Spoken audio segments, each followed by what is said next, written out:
Hello दोस्तों। कहानियों की दुनिया में आप सभी का स्वागत है।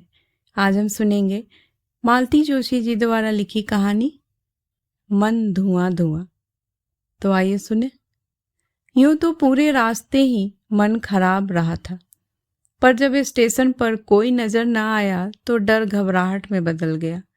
पता नहीं क्या बात है, कौन बीमार है, कुछ तो होगा ही, तभी तो बड़े भैया ने तार देकर बुलाया है। नहीं तो पिछले 12 सालों में एक बार भी तो ऐसा नहीं हुआ। सच तो यह है कि बाबूजी की मृत्यु के बाद साग्रह कभी निमंत्रण आया ही नहीं। वे थे तो 30 त्योहार पर बुला भी लेते थे। अब तो यह है कि बड़े भैया के हल्के से इशारे का भी बहाना बनाकर खुद ही चली आती हूँ, ताकि ससुराल में नाक ऊंची रहे। घर अभी थोड़ी दूरी था कि साइकिल पर स्कूल जाती हुई दीपा नजर आ गई। मैंने फौरन टैक्सी रुकवाई और उतर पड़ी।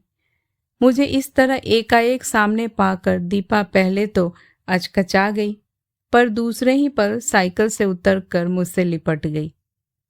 बुआ, एकदम अचानक कैसे?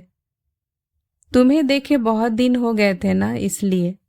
मैंने चुटकी से उसकी नाक पकड़कर हिलाते हुए कहा। बुआ भतीजी का यह प्रेमालाप पता नहीं कितनी देर तक चलता, पर मैंने देखा उसके साथ वाली लड़कियां बेचैन हो रही हैं। अच्छा, अब शाम को मिलेंगे, अब झटपट स्कूल जाओ तो। मैंने उसके गालों पर हल्की सी चपत लगाते हुए कहा। अच्छा, सी यू। उसने अपना सुकोमल हाथ हवा में लहराते हुए कहा और साइकिल पर बैठकर फुर से उड़ गई। ड्राइवर यदि आवाज न देता तो मैं पता नहीं कितनी देर तक उस कमनीय आकृति को देखती रहती। स्कूल की यूनिफॉर्म में भी वह सबसे अलग लग रही थी। माँ का रूप लावण्य उसे विरासत में जो मिला है। सबसे अच्छी बात तो यह है कि विधाता ने उसे माँ का साथ तन ही दिया, मन नहीं। नहीं तो क्या इस तरह मुस्कुराकर स्वागत करती, दौड़कर गले से लिपट जाती। उसकी उस निश्चल मुस्कुराहट से मन एकदम हल्का हो आया था। समझ गई कि घर पर सब कुशल मंगल है। ऐसी वैसी कोई बात होती तो भला लड़की इस तरह हंसती खिलखिलाती? तब तो शायद इनकी ही बात ठीक होगी। कह रहे थे कि प्रॉपर्टी का कोई चक्कर होगा।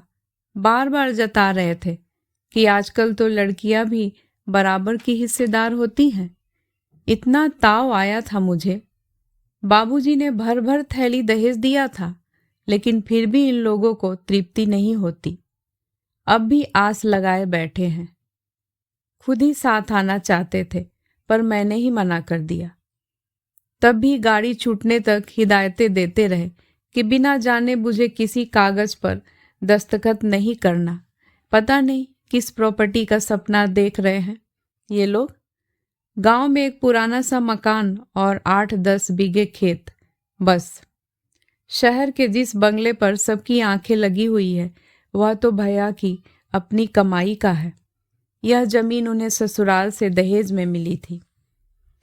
दीपा को भेजकर भाभी ने शायद अभी अभी ही दरवाजा बंद किया था। सिटकनी खोलते हुए बोली, अब क्या रह गया? पर मुझे देखते ही चुप हो गई।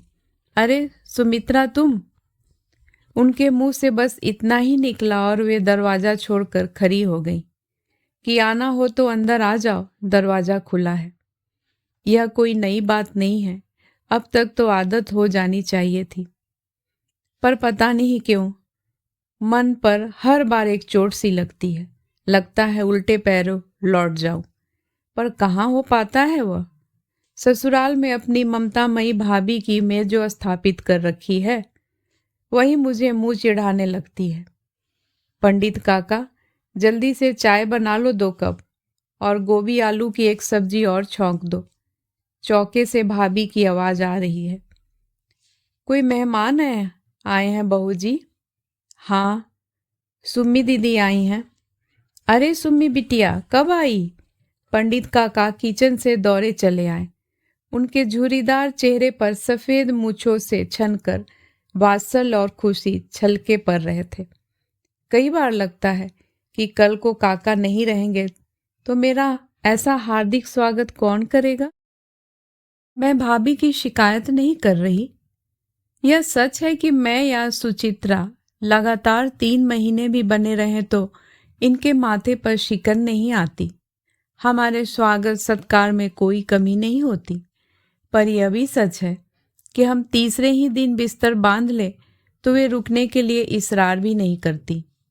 हम लोग अगर 3-3 साल बाद आए तो उलाहना सिर्फ गोविंदी देती है, भले ही उसके मूल में वे साड़ियाँ हो जो उसे हमसे इनाम में मिलती हैं। सुमी, आओ, चाय लो। भाभी ने मेज पर चाय और नाश्ता लगाते हुए कहा। खाने से पहले नहाओगी ना? गोविंदी को गीजर ऑन करने के लिए कह दूं या अभी गर्म पानी शुरू नहीं किया? इतनी कोफ्त हुई। दुनिया भर की बातें पूछ रही हैं, पर यह नहीं पूछेंगी कि अचानक कैसे आना हुआ या कि उन्हें मेरे आने का अंदाजा था तो बताएं ना कि क्यों बुलाया था। आखिर मैंने ही पूछा। भाई साहब कैसे हैं? अच्छे हैं। तबीयत तो ठीक है ना? हाँ, क्यों? मुझे तार देकर बुलाया था, इसलिए घबरा रही थी कि पता नहीं क्या बात है। उन्होंने कोई जवाब नहीं दिया, पर उनके चेहरे से साफ जाहिर था कि उन्हें इस बात का कोई इल्म नहीं था। क्यों उन्हें बुरा लगा? जानने का कोई उपाय नहीं था। शायद नहीं भी लगा हो। इस घर की समस्याओं से वे कभी भी जुड़ नहीं पाई थी। जल में रहने वाले कमल पत्र की तरह हमेशा अछूती रही थी। हम भाई बहनों ने उनका नाम स्थिति प्रग रख छोड़ा था और वह गलत नहीं था। बड़े भैया का ऑपरेशन डे था शायद। पूरे 4 बजाकर लौटे। मुझे देखते ही उनका चेहरा खिल गया। मुझे बड़ा अच्छा लगा। वे पास बिठाकर देर तक इनके बारे में, बच्चों के बारे में पूछते रहे। एकदम बाबूजी की याद आ गई। उन्हें देखते ही लगता था कि जाने कितनी कितनी बातें अनकही रह गई है। जब भी आती उनसे ढेर सी बातें करके मन हल्का कर लेती। भाभी ने खाना लगने की सूचना दी तो उठना ही पड़ा। मेज पर 3 थालियां देखकर भैया ने मीठी झिड़की दी। अरे, यह क्या? इतनी देर तक भूखी बैठी रही? अरे, हम लोगों का कोई ठिकाना है? भूख नहीं थी बड़े भैया। भाभी ने इतना ठूस ठूस कर नाश्ता करवा दिया था। भैया ने कृतज्ञ भाव से भाभी को देखा, पर वे सब्जी परोसने में व्यस्त थी। सुनील नहीं लौटा अभी तक? कितने बजे तक आ जाता है? मैंने पूछा। उनका आजकल कोई टाइम टेबल नहीं है। श्रीमान जी सवेरे घर से निकल जाते हैं तो रात गए ही घर लौटते हैं। क्यों? यही बताने के लिए तो तुम्हें बुलाया है। मैं असमंजस में उनका मुंह देखती रह गई तो बोले, खाना खा लो, बाद में बात करेंगे। पर इसके बाद खा पाना क्या संभव था? बस साथ देने के लिए बैठी रही। खाने के बाद लॉन में बैठी मैं भैया के बुलावे की प्रतीक्षा करती रही। उन्होंने बुलाया नहीं बल्कि खुद ही पास आकर बैठ गए। अपना प्रिय सिगार सुलगाते हुए उन्होंने बिना किसी भूमिका के कहना शुरू किया। सुमी, मैंने तुम्हें इसलिए बुला भेजा है कि तुम सुनील को समझा सको। घर भर में वह सिर्फ तुम्हारी ही बात मानता है। पर उसने ऐसा किया क्या है? किया नहीं, करने जा रहा है। क्या? शादी? शादी किससे? वही तो परेशानी का वायस है। वह डॉक्टर कुमार की लड़की से शादी कर रहा है। डॉक्टर कुमार की लड़की? मतलब शामली से? हाँ, एक ही तो लड़की है उनकी। और उसका किस्सा भी शायद तुम जानती हो। किस्सा सर्वविदित ही था। डॉक्टर कुमार के विद्यार्थी जीवन के प्रणय व्यापार की फलश्रुति थी शामली। वार्डन की विधवा पुत्रवधू के प्रति सहानुभूति कब प्रेम में बदल गई उन्हें पता ही नहीं चला, और जब पता चला तब बहुत देर हो चुकी थी। शामली की माँ का वही हश्र हुआ जो भारतीय समाज में ऐसी अभागिनों का होता है, पर अंतर्ध्यान होने से पूर्व वह कुमार साहब को लड़की का अता पता दे गई थी। वे अनाथालय में उसे संपर्क बनाए रहे। संयोग कुछ ऐसा हुआ कि शादी के 10 साल बाद तक उनके यहाँ कोई संतान नहीं हुई। डॉक्टर, वैद्य, हकीम सभी के यहाँ से उन्हें निराश लौटना पड़ा। हताशा के उन क्षणों में उन्होंने पत्नी के सामने अपना गुरु गंभीर अपराध स्वीकार कर लिया। फिर उसी उदार मना नारी की सहमति से डॉक्टर कुमार उस अबोध बालिका को घर ले आए थे। सांवली, दुबली सी उस हंसमुख लड़की ने आते ही उस घर को रौनक से भर दिया। सुनील फर्स्ट ईयर से ही उनका प्रिय विद्यार्थी था। उनका शोध प्रबंध भी उसने उन्हीं के निर्देशन में लिखा था और अब वो उन्हीं के विभाग में काम कर रहा है। घर आना जाना बना ही रहता था। सुमी, क्या सोच रही हो? भैया, इस संभावना पर हमारा ध्यान पहले क्यों नहीं गया? संभावना थी नहीं सुमी, बनाई गई थी। कुमार साहब ने जानबूझकर दोनों को खूब स्वतंत्रता दे रखी थी ताकि उनका बोझ आसानी से हल्का हो सके। भैया की बातें सुनने में ज्यादा अच्छी नहीं लगी, पर वह सच से ज्यादा दूर भी नहीं थी शायद। सारी शाम मेरे कानों में बड़े भैया के शब्द गूंजते रहे। मन बेतरह उलझ गया था। शाम को दीपा लूडो का बोर्ड उठा लाई। बेचारी दीपा मुकेश के बोर्डिंग स्कूल में जाने के बाद से बेहद अकेली पड़ गई थी। इसलिए मेहमान आते तो खुद ही अपना और उनका मनोरंजन कर लेती थी। पर आज खेलने में बिल्कुल ही मन नहीं लग रहा था। 2-4 बाजियों के बाद वह जैसे मेरी मन स्थिति भाप गई और होमवर्क का बहाना बनाकर उठ गई। उसके जाते ही मैंने राहत की सांस ली। अपने कमरे में आकर बिस्तर पर पड़ रही। जब भी यहाँ आती हूँ भाभी के प्रति कृतज्ञता से भर उठती हूँ कि उन्होंने यह कमरा अभी भी हम बहनों के नाम रख छोड़ा है। यह कमरा न मिले तो शायद पीहर आने का आधा आनंद ही जाता रहे। सच, बड़ा सुकून मिलता है यहाँ आकर। लगता है जैसे मेरी बिल्कुल अपनी दुनिया है। इस पर और किसी का दखल नहीं है। सुनील पता नहीं कितने बजे लौटा। सफर की थकान से मैं तो निढाल होकर सो गई। उसने मुझे नींद से जगाया, मेरे पांव छुए और फिर मेरी गोद में सिर रख कर लेट गया। इतना बड़ा हो गया है, फिर भी उसके दुलार का चाव अभी नहीं भरा। माँ तो 4-5 साल का छोड़कर ही चल बसी थी। माँ की ममता का अभाव बहनों के लाड़ प्यार ने ही पूरा किया था। कहाँ रह गया था रे? पूरा दिन हो गया राह देखते हुए। मैंने उसके बालों में अंगुलियां पिरोते हुए कहा। जरा काम में उलझ गया था, अभी अभी तो लौटा हूँ।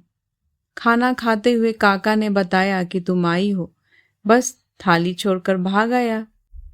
बड़ी मेहरबानी। अब आप सुनाइए, ये अचानक मेहरबान कैसे हो गई? जीजाजी महाराज इतने दयालु कैसे हो गए? आपके कारण? मेरे कारण? हाँ, आपको समझाने के लिए मेरी बुलाहट हुई है। अच्छा, तो फिर शुरू हो जाइए। कहाँ से शुरू करूं? यही तो सोच रही हूं। वह एकदम उठ बैठा, कमरे में रखी आराम कुर्सी में धंस गया और गंभीर स्वर में बोला, दीदी, तुम भी सोचती हो कि मैं कुछ गलत कर रहा हूं? गलत तो मैं नहीं कहूंगी, पर मन एकदम राजी नहीं हो रहा। क्यों नहीं हो रहा? आखिर उस लड़की में क्या खराबी है? उसके जन्म की कथा तो जानते हो ना। अपने जन्म पर तो किसी का अधिकार नहीं होता। क्या उसे परखने का यही एक मापदंड होगा?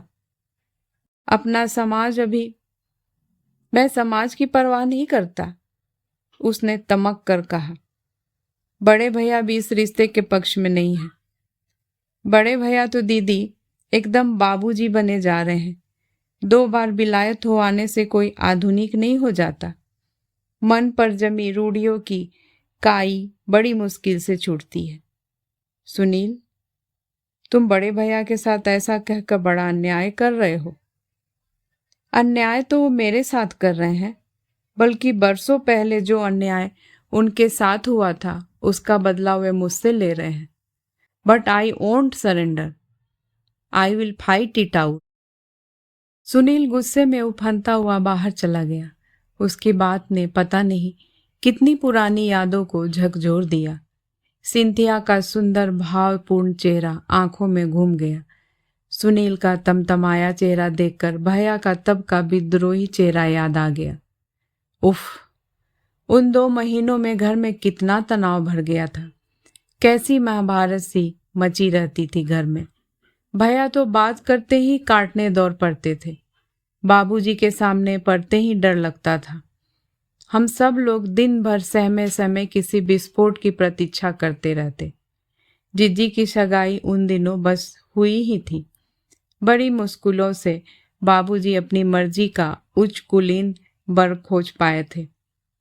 हम लोग शादी की तैयारियों में व्यस्त ही थे कि सिंथिया किसी दुख स्वप्न की तरह हम सबको चौंका गई थी।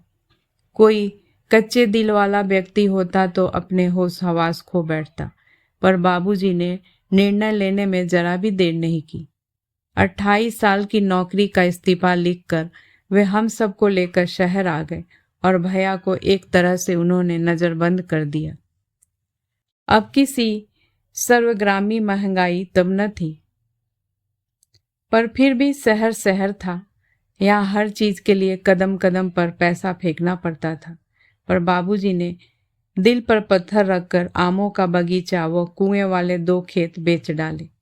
इस आकस्मिक खर्च के कारण जिज्जी की शादी पर वे मन भर खर्च न कर सके, जिसका उलाहना वे आज तक देती हैं। बाबूजी का त्याग व्यर्थ नहीं गया। घर में उठा तूफान एक दिन अपने आप शांत हो गया। साल बीतते न बीतते घर में फिर सहनाई बज उठी। डॉक्टर भैया के लिए राय प्रसाद हरिप्रसाद की इकलौती बेटी। शहर के बीचों बीच यह मकान और बिलाए जाने का खर्च, सब दलिद्दर धुल गए। उसी शान शौकत की बदौलत चित्रा को और मुझे इतना अच्छा घर बर मिल गया। सुनील और अनिल निश्चिंत होकर पढ़ सके।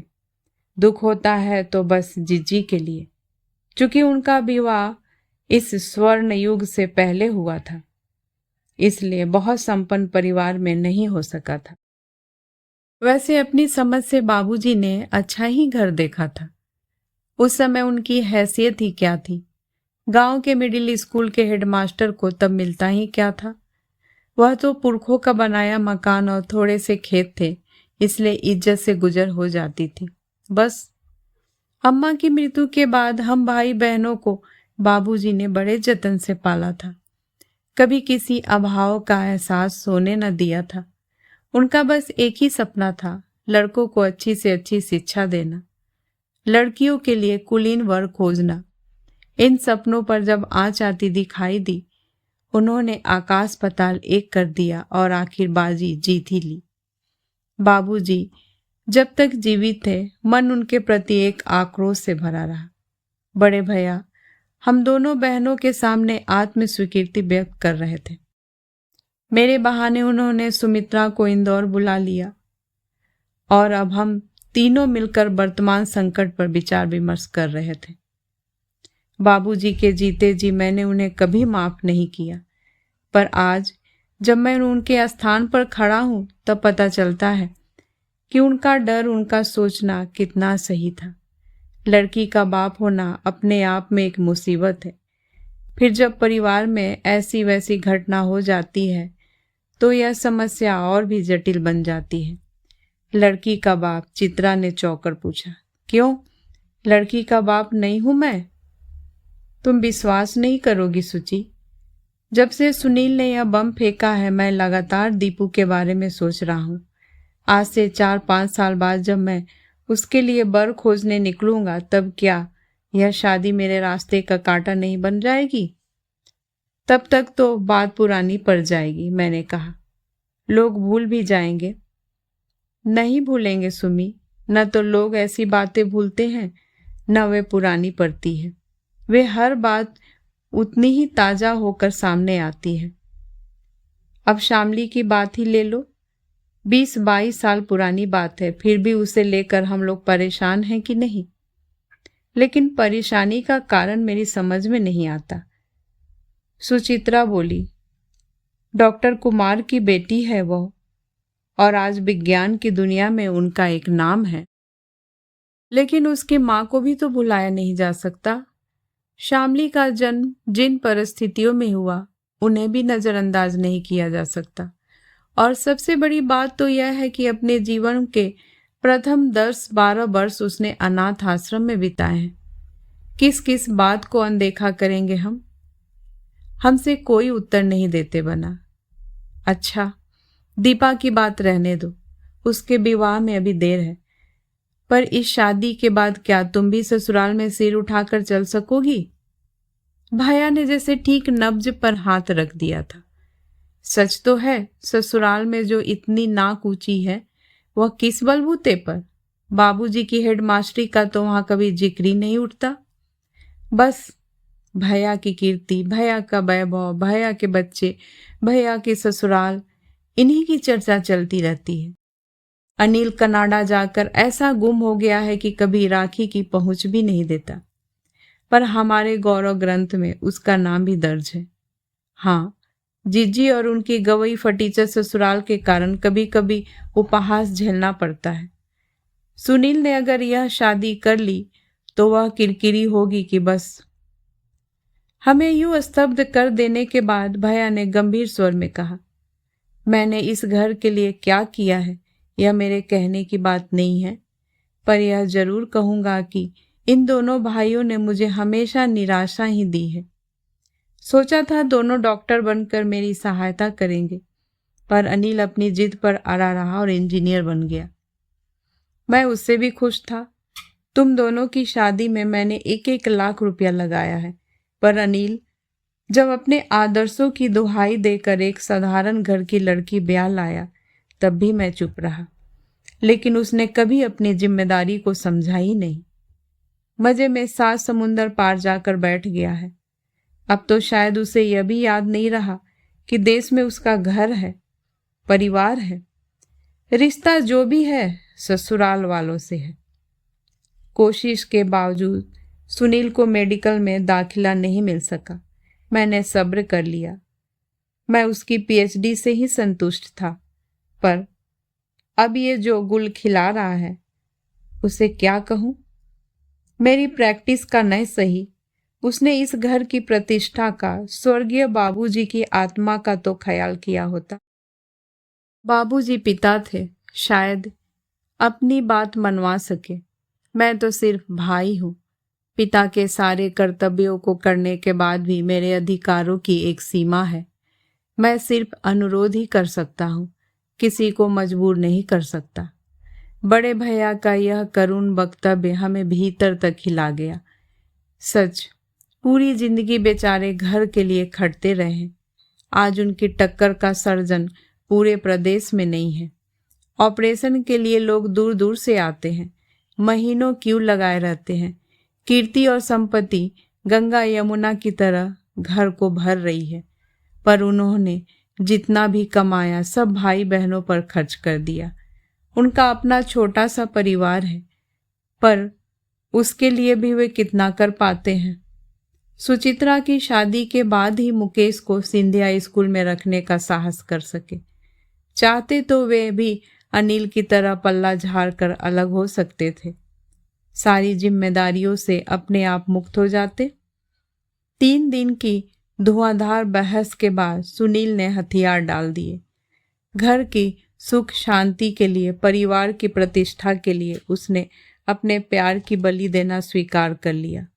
बड़े ही शहीदाना भाव से उसने अपने निर्णय की सूचना दी। साथ ही उसने यह भी स्वीकार किया कि शामली के पास जाकर यह सब कहने का साहस उसमें नहीं है। आखिर यह अनचाहा काम भी मुझे ही करना पड़ा, लेकिन मानना होगा कि उस दिलेर लड़की ने मेरा काम बहुत आसान कर दिया। वह सीधे मुझे अपने कमरे में ले गई। हम लोग कुछ देर तक इधर उधर की बातें करते रहे, पर उसने मेरा असमंजस ताड़ लिया और एकदम पूछ बैठी, आप कुछ कहने आई हैं न दीदी? शामली, दरअसल बात यह है, आप निसंकोच होकर कहिए दीदी। मुझे मालूम है आप क्या कहने आई हैं, इसलिए आपको माँ के पास नहीं ले गई। वे इन दिनों बीमार चल रही हैं, आपकी बात शायद सहन न कर पाए। तब तो तुम जानती हो फिर। हाँ दीदी, मैं जानती हूँ। मैं जानती थी कि मुझे सपने देखने का कोई अधिकार नहीं है, फिर भी मैंने यह अनधिकार चेष्टा कर डाली थी। अब मुझे सत्य का साक्षात्कार करने दीजिए। कह डालिए अपनी बात, मैं भी तो जानूं सच सुनने में कैसा लगता है। उसने बहुत दृढ़ता से अपनी बात कहनी चाहिए थी, पर उसकी आवाज की लरज को वह छुपा नहीं सकी। तुम बहुत समझदार हो शामली, मैंने उसकी पीठ पर हाथ फेरते हुए कहा। तुम्हारी बहादुरी की दाद देने को जी चाहता है, बस एक प्रार्थना है। सुनील को गलत न समझना, उसने बड़े भैया की खुशी के लिए अपने मन पर पत्थर रख लिया है, और तुम्हें मालूम है बड़े भैया उसके लिए, हम सभी के लिए पिता के समान है। उन्होंने हम लोगों के लिए इतना कुछ किया है कि उनकी इच्छा का मान करना ही पड़ता है। मुझे मालूम है दीदी, मैं उनकी विवशता को समझती हूँ, लेकिन आपको कष्ट न देकर यदि स्वयं चले आते तो शायद यह आघात सहना मेरे लिए आसान हो जाता। क्या जवाब देती मैं? चुपचाप उठकर चली आई। दरवाजे पर डॉक्टर साहब से भेंट हो गई। मुझे देखते ही गदगद हो गए। कुछ देर और बैठने का बार बार आग्रह करते रहे, पर अधिक देर उनका सामना करना मेरे लिए असहनीय था। 3-4 दिन तक घर में तर्क वितर्क का यह युद्ध छिड़ा हुआ था। दलील पर दलील दी जा रही थी। उस बहस के बीच बाबूजी की और बड़े भैया की तस्वीर एक बेटी के बाप के रूप में उभरी थी, और उन दोनों ने ढेर सी सहानुभूति बटोर ली थी। आज कुमार साहब को देखा तो लगा एक बेटी का बाप भी अभी तो है। उसकी स्थिति तो इन दोनों से कहीं ज्यादा नाजुक, ज्यादा दयनीय है। सुनील के फैसले से घर में जैसे खुशी की लहर दौड़ गई। भैया तो मानो तैयार ही बैठे थे। बोले, सुमी, मैं सोचता हूँ तुम दोनों यहाँ हो तो ये कुछ प्रपोजल देख लो। मेरे पास जाने कब से इकट्ठा हो गए हैं। मुझे एकदम सुनील की बात याद आ गई। ठीक ही कह रहा था वो। भैया एकदम बाबूजी बनते जा रहे हैं, जरा भी समय गंवाना नहीं चाहते, जैसे उन्हें सुनील के मन का एतवार न हो। भैया के पास जो प्रस्ताव थे उन्हें देखकर तो आंखें चौधी आ गई। बस लगा जैसे भाग्य लक्ष्मी दरवाजे पर दस्तक दे रही है। बस नंबर खुलने भर की देर है, पर नंबर का चुनाव भी पसोपेश में डाले दे रहा था। एक से एक उम्दा रिश्ते, किसे ले किसे छोड़ दे, समझ में नहीं आ रहा था। फिर हम लोगों का चर्चा सत्र शुरू हो गया। उठते बैठते बस वही बातें। अब खाने की मेज पर पहले की सी मनहूसियत नहीं रहती।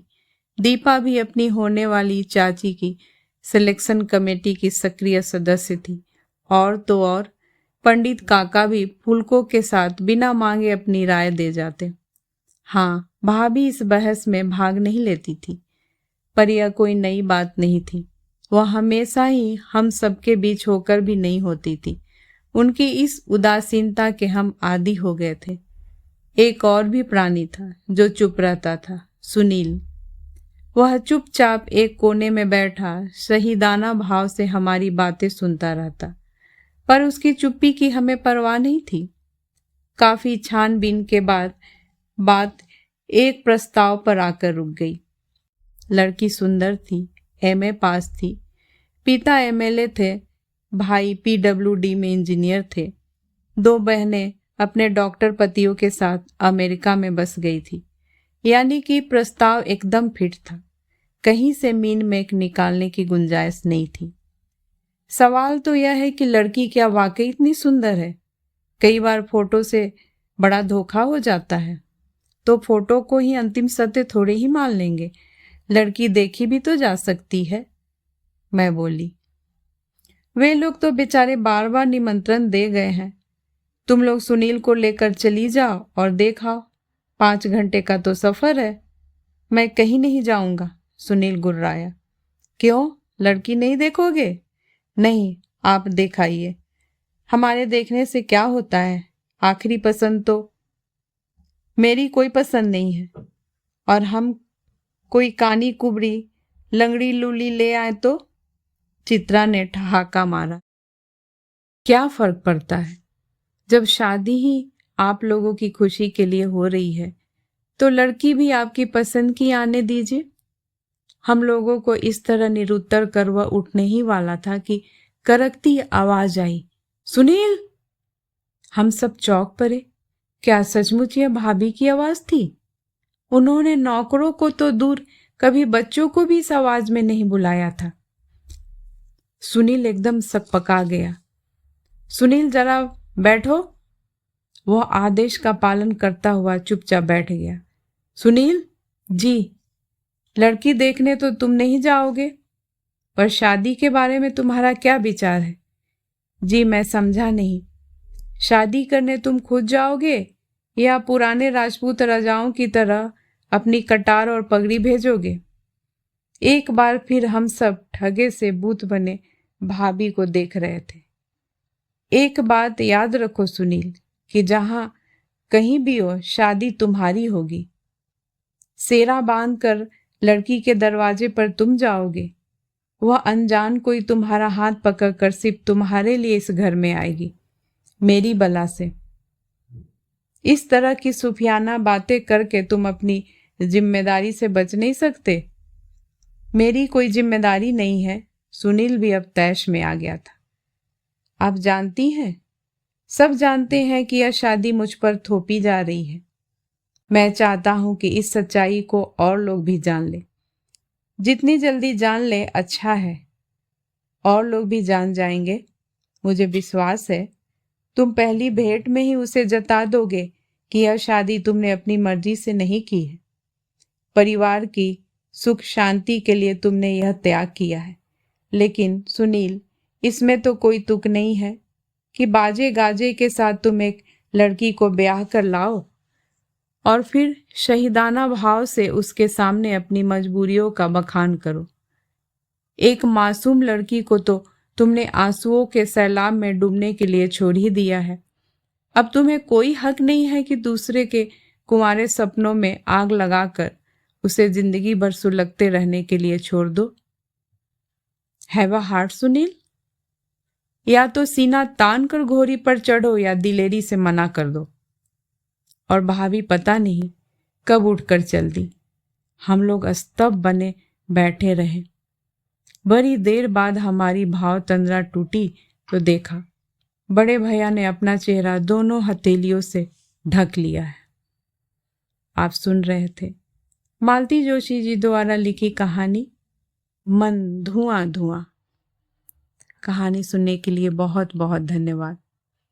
अगर आपको ये कहानी अच्छी लगी हो तो प्लीज़ कमेंट्स करके ज़रूर बताइएगा। और मेरे चैनल पर अगर नए हैं तो इस चैनल को ज़रूर सब्सक्राइब करें। मैं फिर हाजिर होंगी एक नई कहानी के साथ। तब तक के लिए नमस्कार।